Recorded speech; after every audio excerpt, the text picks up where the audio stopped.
നമസ്കാരം, ന്യൂസ് ടൈമിലേക്ക് സ്വാഗതം. ഞാൻ നന്ദന. നോക്കാം ഇന്നത്തെ പ്രധാന തലക്കെട്ടുകൾ. ഗ്യാനേഷ് കുമാറിനെ ഇംപീച്ച് ചെയ്യാനുള്ള നീക്കവുമായി ഇന്ത്യ സഖ്യം.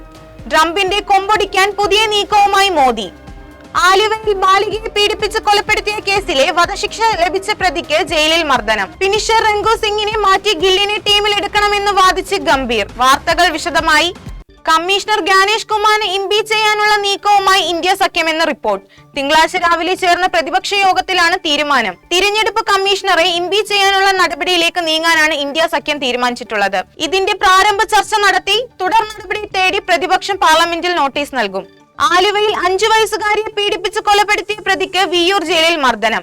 ഇന്നലെ സഹതടവുകാരാണ് അസഫക്കിനെ മർദ്ദിച്ചത്.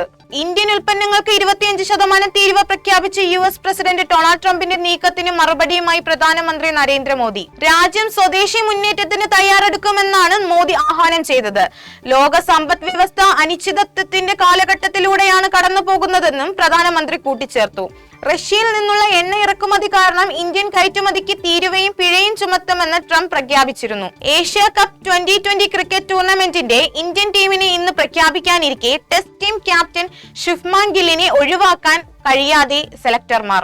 നിലവിലെ 2020 ക്യാപ്റ്റൻ സൂര്യകുമാർ യാദവ് ശസ്ത്രക്രിയയ്ക്ക് ശേഷം ഫിറ്റ്നസ് വീണ്ടെടുത്ത് ടീമിൽ തിരിച്ചെത്തിയതോടെ ഗില്ലിനെ ഏഷ്യ കപ്പ് ടീമിലേക്ക് പരിഗണിക്കേണ്ടെന്ന തീരുമാനത്തിലായിരുന്നു സെലക്ടർമാർ. പ്രധാന വാർത്തകൾ ഒരിക്കൽ കൂടി. ഗ്യാനേഷ് കുമാറിനെ ഇംപീച്ച് ചെയ്യാനുള്ള നീക്കവുമായി ഇന്ത്യ സഖ്യം. ട്രംപിന്റെ കൊമ്പൊടിക്കാൻ പുതിയ നീക്കവുമായി മോദി.